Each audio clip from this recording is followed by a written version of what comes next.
Bienvenidos a Cultura en Andaluz, un podcast de Europa Press.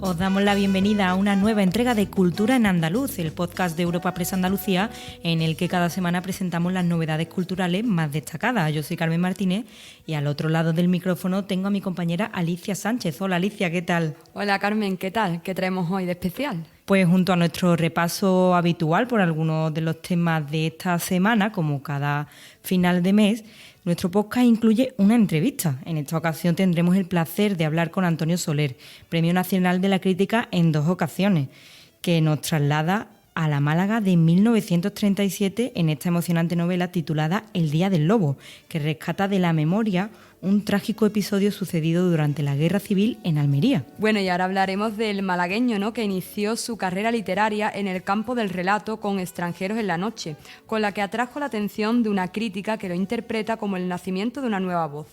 En 1983 obtuvo el premio Jauja de relatos con muerte canina.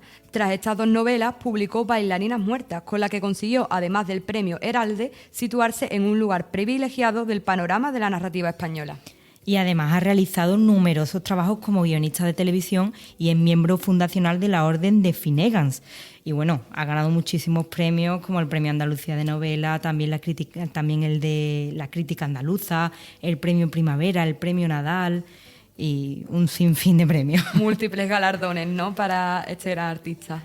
Bueno, y ahora mismo nuestra compañera Carlota Muñoz tiene el placer de saludarle para que nos cuente más sobre esta última novela.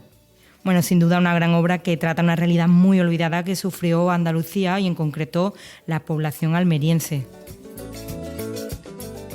Pero antes de entrar de lleno en la vorágine de la información, os proponemos, como cada mes, que paremos y mantengamos un momento de charla en torno a un libro. Este mes de octubre el título es El Día del Lobo y al otro lado de los micrófonos tenemos con nosotros a su autor, Antonio Soler. Bienvenido a Cultura en Andaluz y muchas gracias por atendernos. Muchas gracias a vosotros, encantado. Muy bien, pues mira, Antonio, la primera pregunta que me hice cuando terminé la novela fue ¿por qué fue esta tu primera novela? ¿No fue esta tu primera novela? ¿Por qué has esperado a contar esta historia y antes nos has regalado otros títulos? Pues sí, me parece que es una pregunta muy pertinente a posteriori casi yo mismo me tendría que hacer, porque además es que tuvo que ser una llamada externa, como si alguien llamara a mi puerta y dijera, oye, ¿qué tienes ahí sobre este asunto?, ¿no? Y fue hablando con editores de Espasa, hablando de la Guerra Civil, de un periodo especialmente desconocido y dramático, como fue el éxodo de la población de Málaga hacia Almería en 1937, cuando yo les conté toda la información que tenía y que mi familia materna había estado involucrada en todo eso, que me hicieron ellos la pregunta. Me dijeron, ¿y no te has planteado escribir una novela sobre esto? Cuando vieron tanto como les contaba, ¿no?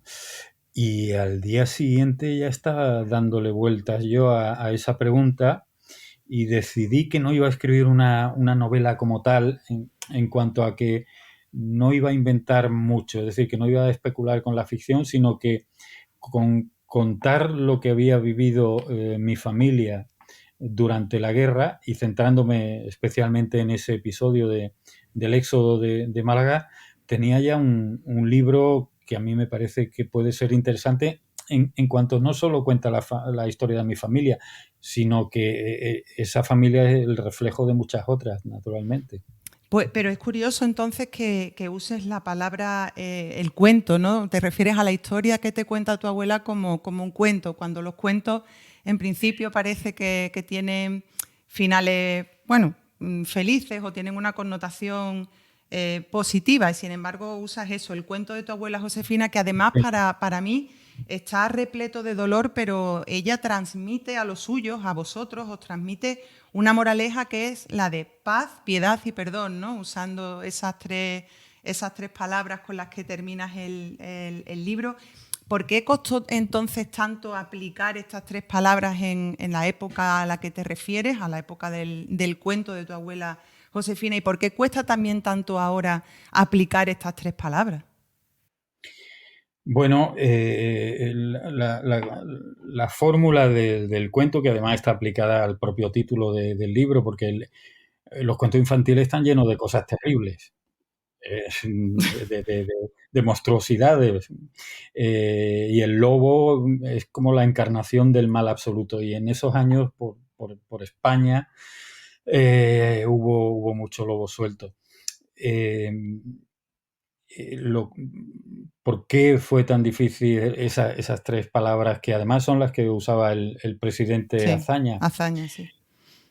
Pues precisamente por eso, porque había muchos lobos hambrientos, y lo último que le pasa por la cabeza a alguien de estas características es ni tener ni paz, ni perdón, ni piedad de nada, ¿no?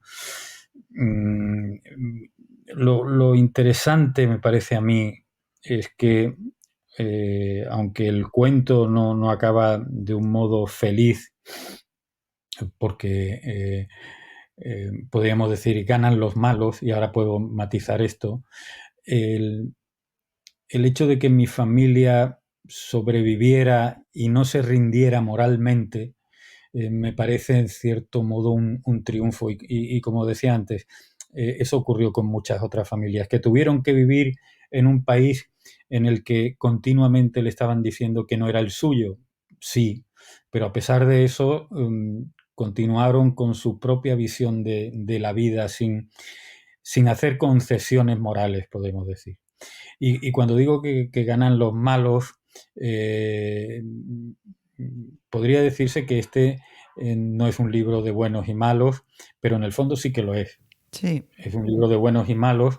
Lo que ocurre es que hay buenos y malos en los dos bandos, por entendernos.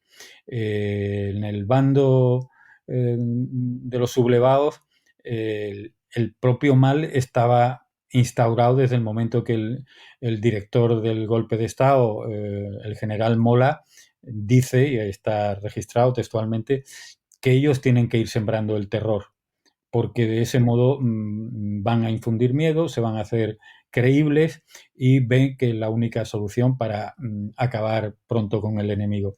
Mientras que en el bando de la República, que también hay lobos, pero podemos decir que son lobos que se han escapado y que los gobernantes de la República intentan meterlos en jaulas y finalmente lo consiguen. Ya ha avanzado el año 1937, pero consiguen acabar con los desmanes que se han producido también en ese bando y que están producidos por gente bastante aviesa, ¿no?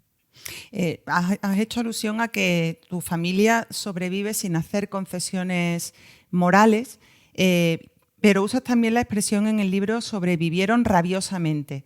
¿Rabiosamente Sí. con rabia? ¿Nunca sentiste en tu familia la rabia hacia personajes como Queipo de Llano, Arias Navarro, hacia aquellas personas que hicieron tantísimo daño sin más explicación que querer acabar con alguien que se suponía que era un enemigo? ¿Tú mismo nunca has sentido rabia hacia ese tipo de personajes? No, rabia no. Hay otros sentimientos negativos que yo percibí en mi familia: desprecio, una cierta amargura en algunos casos, ¿no?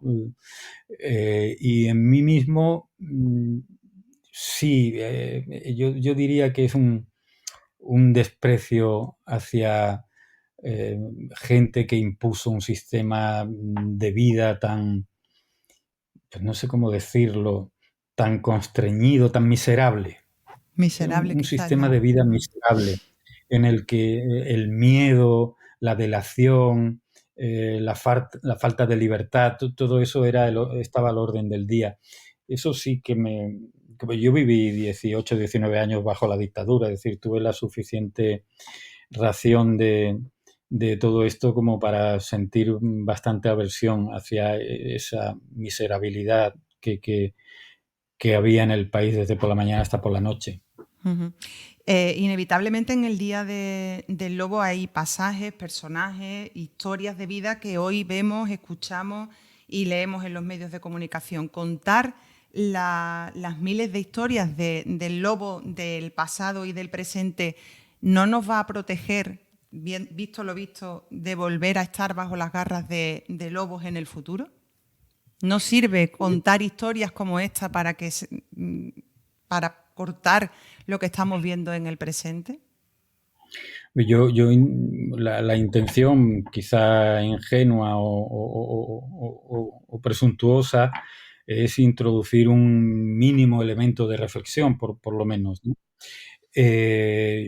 Si hablamos, yo aquí diferenciaría mucho, si hablamos del presente en España, me parece muy, muy diferente al país de 1935-1936.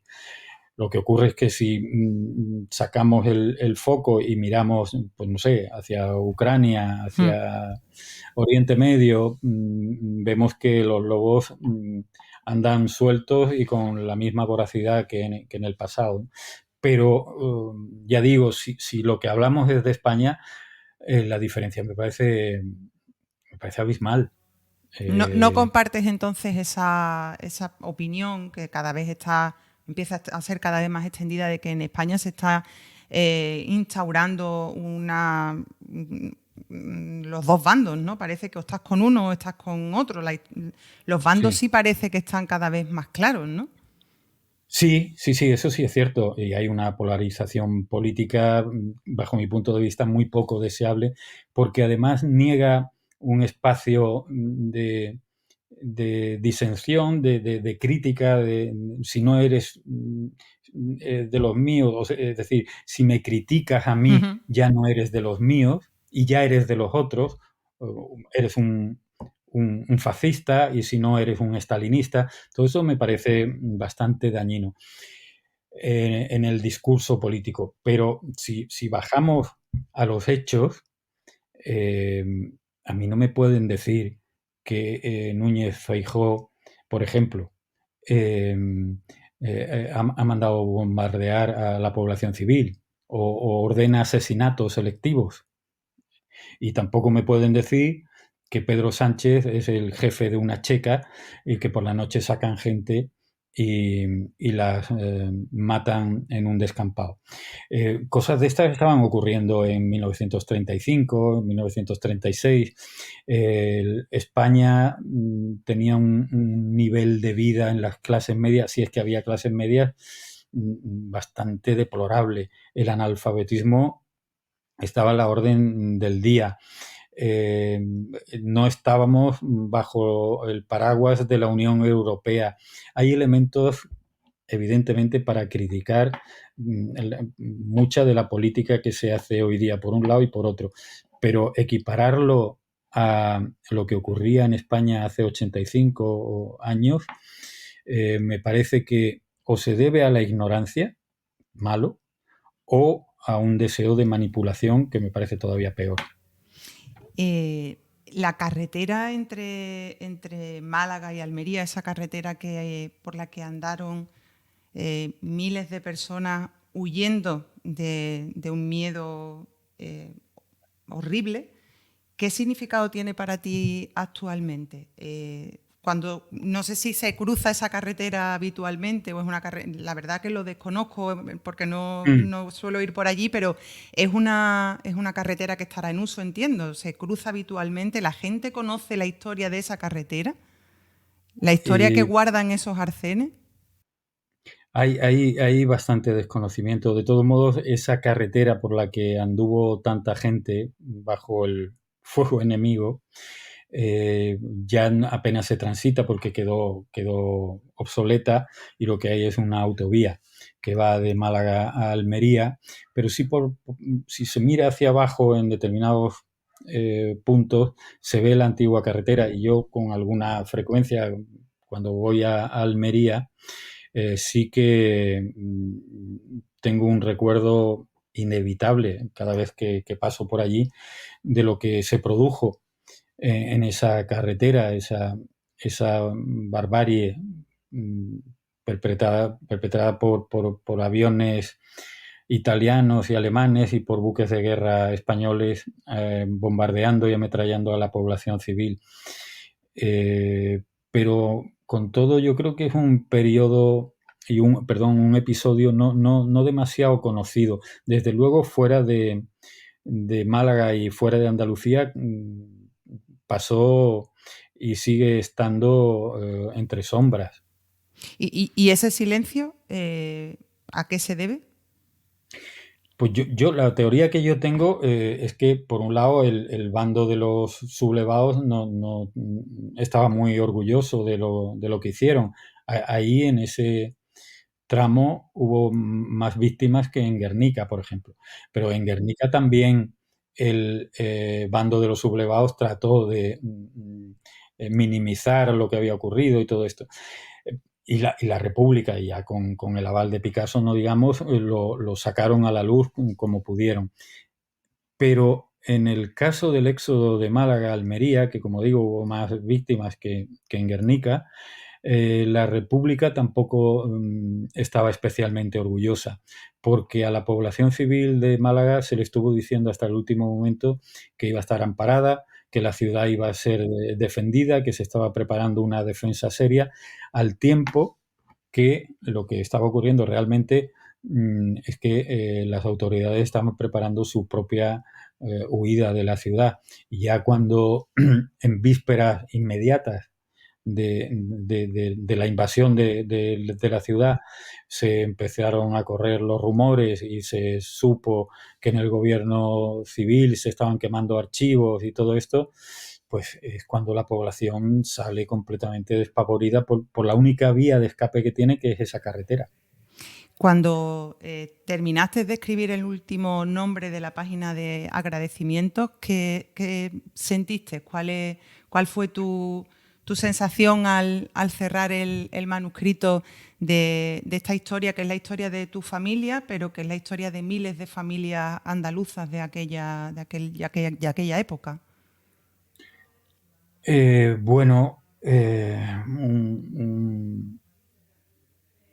Un punto y final ese es especialmente emocionante. Cuando uno acaba una novela, cierra un capítulo, tiene una sensación de vacío, pero aquí yo estaba trabajando con personas reales y con personas a las que he querido.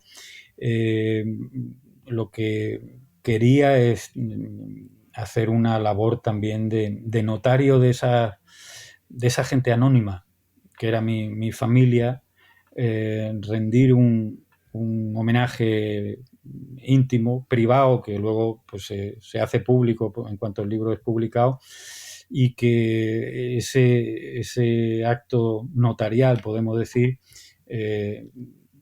pudiera ser compartido, como bien dices, por muchos otros miles de gente anónima. Pues, Antonio, yo te doy las gracias por El Día del Lobo, que es una historia que recomendamos, la verdad, a nuestros oyentes porque merecía efectivamente ser contada y que hayas hecho de notario de ese momento histórico en España, la verdad es que merece la pena. Yo recuerdo ahora mismo o tengo en mente a los chavales de bachillerato, ¿no?, que tienen que afrontar la historia de España y que siempre se quedan sin estudiar este periodo. Quizás esta novela podría ser una muy buena recomendación para que leyeran y conocieran esa historia, sobre todo a los chavales andaluces. Así que si alguno nos está escuchando, se lo recomendamos encarecidamente. Y de verdad, Antonio, muchísimas gracias por acompañarnos en Cultura en Andaluz y hasta la próxima. Muchas gracias a vosotros. Un abrazo. Un abrazo. Bueno, compañera, y ahora arrancamos con la primera noticia que nos trae esta semana y que vemos desde este podcast, ¿no? Y comenzamos ya con el repaso semanal de las novedades de nuestra tierra que se ofrecen. Nos situamos en la capital andaluza primero, donde la Universidad de Sevilla ha presentado la campaña 27 para el 27, un proyecto con el que arranca oficialmente los actos de celebración del centenario de la generación del 27, nada más y nada menos, ¿eh? Mira que queda tiempo. Pero bueno, nosotros ya lo vamos adelantando. Y en octubre de 2024 faltan exactamente 27 meses para el 1 de enero de 2027, como bien sabemos, cuando se inicia el centenario del movimiento literario más importante del siglo XX. Y es que el grupo poético se constituyó en la ciudad durante los días 16 y 17 de diciembre de 1927, cuando los jóvenes poetas se reunieron en el Ateneo para conmemorar el tercer centenario del fallecimiento de Góngora. El encuentro se documentó en una fotografía que dio carta de naturaleza a esta nueva generación de poetas, tan importante ya no solo de la cultura andaluza, sino también en clave nacional, y sirvió como acto fundacional de lo que hoy se conoce como la generación del 27. Que tanto nos hemos estudiado, ¿no? Yo creo que todos hemos pasado por ahí. Y para conmemorar este día, la Universidad de Sevilla va a organizar una amplia programación cultural, académica y científica en homenaje a la generación que redefinió pues, la poesía y la literatura en la lengua española. Bueno, y sobre la postal nunca expuesta que representa esta programación enviada por Federico García Lorca desde Sevilla, nos habla Lola Pons, catedrática de la universidad. En 1927, después de que Lorca pasara unos días convocado por el Ateneo para hacer un homenaje a Góngora, se queda unos días más en la ciudad y el 23 de diciembre de 1927 dirige una postal a su amigo Sebastián Gasch, un crítico de arte barcelonés. Y en ese momento Lorca inventa el adjetivo picassiano, porque ante una postal que tiene en su anverso la fábrica de tabacos, el actual edificio principal de la Universidad de Sevilla, le dice a su amigo: esta postal tiene una gracia picassiana.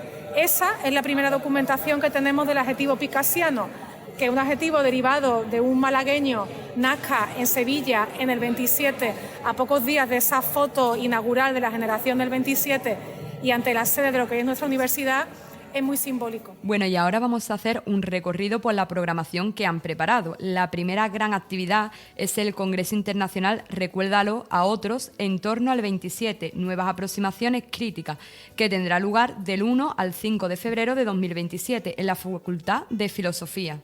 Bueno, mira, compañera, un gran evento, ¿eh? Escúchame, yo de aquí al 27 no sé si nos vamos a acordar. Pero Pues bueno. ya te lo puedes estar apuntando tú en la agenda, que tiempo tenemos para prepararnos para esto. Me lo apunto. Y es que el evento reunirá a destacados expertos nacionales e internacionales para abordar las nuevas miradas en torno al 27 y el impacto cultural de este grupo literario. Como curiosidad, el título de la cita rinde homenaje al famoso verso de Luis Cernuda, Recuérdalo tú y recuérdalo a otros, del poema de 1936. O sea que... Aquí hay muchas referencias Por supuesto. que habrá que estudiar. Y además, durante el Congreso habrá actividades culturales abiertas al público como recitales, teatro, recitales también poéticos, conferencias, exposiciones y presentaciones de libros.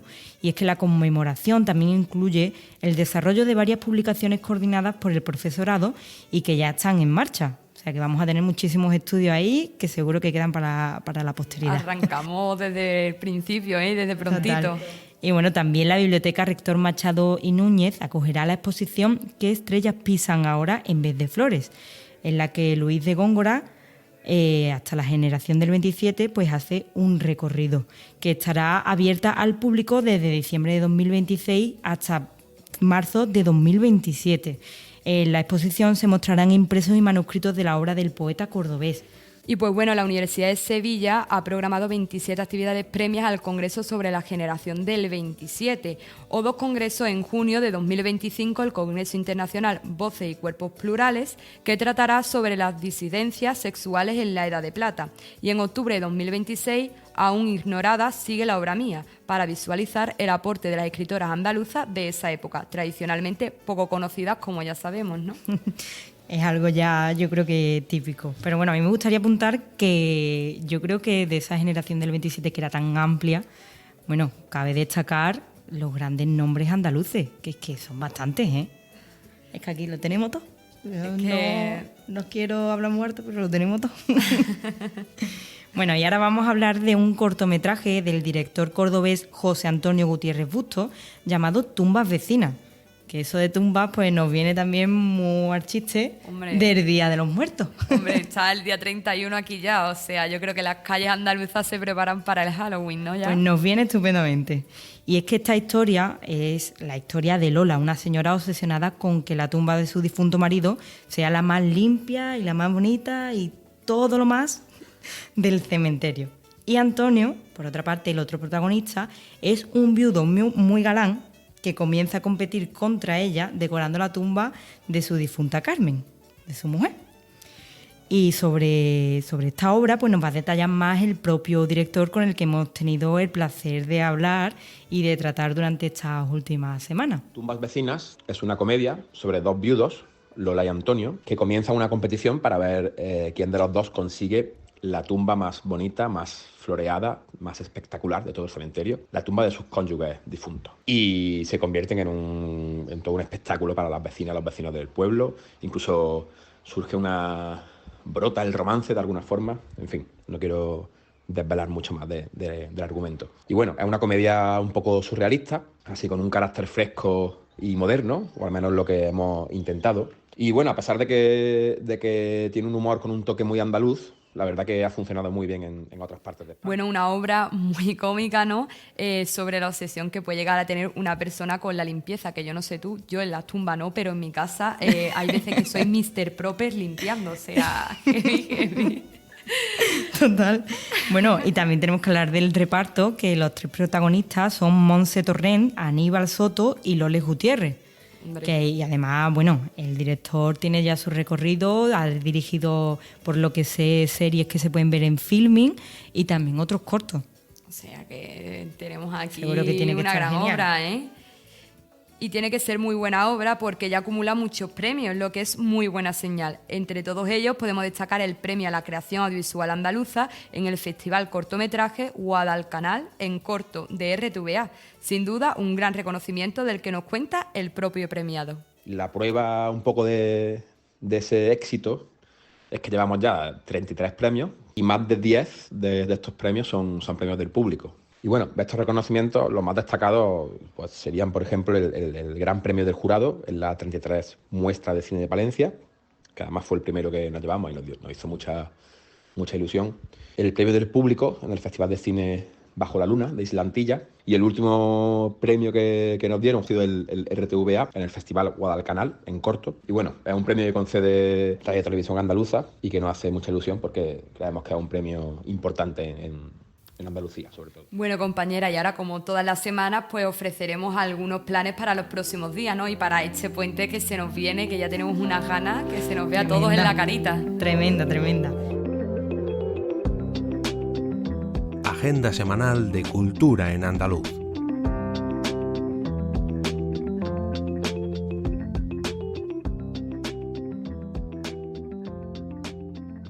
Bueno, pues esta semana comenzamos en tierra sevillana, donde este mismo viernes, con motivo de las fiestas de Halloween, aterriza en la capital el famoso festival El Row, que tiene su versión El Row Horrorwen. O sea, un nombre muy especial. Que contará con más de 300 sesiones de música break, 30 artistas y 4 escenarios llenos de energía y de sorpresa. Y tengo que decir, aquí tengo que hacer el apuntito para barrer para mi casa, que mi amigo Tommy actúa en uno de los escenarios. O sea que tenemos que ir, ¿no? Tenemos entradas directas. Bueno, y es que además en la capital hispalense también tenemos varios conciertos, por ejemplo en la Sala Malandar, que mañana Chencho Fernández y el sábado y el domingo doblete de Mayo. Que Mayo es Álvaro Mayo de esta última edición de OT. De OT, obviamente. Que ha sacado su nuevo disco y ahí va a presentarlo, vamos a ver qué tal. Así que tendremos que ir a la Sala Malandar, vamos, tenemos la cita ya allí. Escúchame, tenemos muchas cosas que hacer. Pero es que tenemos más eventos, porque el musical de Broadway Chicago, uno de los musicales más famosos y emocionantes, llega al Cartuja Center. Ambientada en medio de la extravagante década de los 20, Chicago cuenta la historia de Rosie Hart, ama de casa y bailarina de un club nocturno, que asesina con malicia a su amante cuando él amenaza con abandonarla. Y además tiene 4 sesiones, o sea que quien no puede ir a la primera, puede ir a las otras 3 y y tiene muchísimas cosas. Yo ya os aseguro que a una voy, vamos, una cae. Una cae seguro, ¿no? Bueno, tenemos que hacer un apuntito y es que el Naturaleza Encendida, el espectáculo de luces que hay en el Alcázar y que estaba previsto que se estrenase este pasado miércoles, ha retrasado su apertura al público al próximo 4 de noviembre debido a los daños causados tras las intensas lluvias que nos está dejando la Dana. Claro, y bueno, también debido a este fuerte temporal que azota en la comunidad, pues el festival South International Festival, Serie Festival de Cádiz, también ha anunciado hoy que mañana suspenderá su alfombra roja y el acto de clausura de este festival debido a las grandes lluvias. Así que esperemos que el tiempo amaine y que dentro de unos días pues podamos seguir disfrutando. Que no se nos cancelen más cositas. Bueno, y nos vamos a Córdoba, donde este fin de semana podemos disfrutar de dos obras increíbles. El viernes en el Teatro de la Provincia, la obra Querida Agatha Christie, que se trata del último proyecto de Juan Carlos Rubio, en el que explora la vida de dos personajes absolutamente únicos e imprescindibles, Agatha Christie y Benito Pérez Galdós. Hombre, por favor, compañera. Una mezcla y vamos, Agatha Christie con su novela negra, o sea, me parece fascinante esto, ¿eh? Todo bien al hilo, novela negra, todo bien al hilo. Por otro lado, el sábado, en el marco del ciclo conmemorativo del Día Internacional del Flamenco, se representa Romance Popular en 3 estampas, así se llama, un ballet que parte de la obra Mariana Pineda de Federico García Lorca, en dirección de la granadina Patricia Guerrero. Bueno, yo creo que Lorca es que cae en todos lados. En todos lados. En todos los podcasts está Lorca, sea como sea, pero está. Hombre, tía, es un gran artista, vamos, y escritor andaluz, o sea, si no lo tenemos aquí, ¿dónde lo vamos a tener?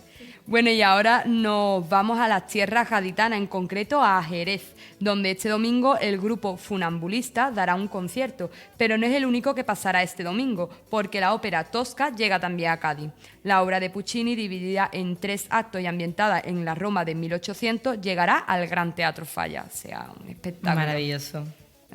Y llegamos al final y vamos a dar una macrocita que tenemos que decir aquí, que no es porque sea el Día Internacional del Jazz, que es el 30 de abril. Lo hemos mirado, ¿eh? Lo hemos mirado. Porque nos ha parecido extraño. Nos ha parecido extraño, pero el jazz ha invadido Andalucía, ¿vale? Y este fin de semana pues tenemos muchos eventos en diferentes provincias con respecto al jazz. Y empezamos en Málaga, donde del 3 al 10 de noviembre se celebra el Festival Internacional de Jazz. En tierras onubense también lo tenemos, del 4 al 10, el Festival Iberoamericano de Jazz. Y seguimos en Almería, donde desde ayer mismo, hasta el 14 de noviembre, tenemos el Almeri Jazz, y en Sahara de los Atunes, durante todo el fin de semana, estará el Jazzara. Y bueno, muchísimos eventos para los amantes de este estilo musical, en el que podrán escuchar artistas de la talla de Pat Metheny, que además actúa en más de una provincia. Yo creo que ese muchacho ha dicho, yo voy una vez y aprovecho. Y barro todo aquello. Bueno, también Christian McBride o Salvador Sobral, que fue el portugués ganador de Eurovisión, creo que fue en 2017-2018. Yo me acuerdo que fueron Amaya y Alfred a esa edición, no me acuerdo de nada más. El apunte de Eurovisión también barriendo para España. También. Bueno, y ahora solamente queda disfrutar, ¿no, compañera? Sí, pues os esperamos, después de todas estas citas, os esperamos el próximo jueves en una nueva entrega de Cultura en Andaluz. Mientras tanto, a disfrutar de todo lo que Andalucía nos ofrece, que nunca es poco.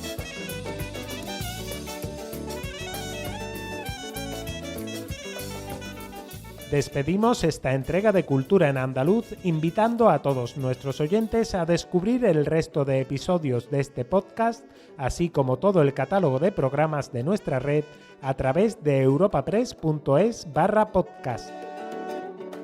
Recuerda que además todos ellos están disponibles en las principales plataformas de podcasting.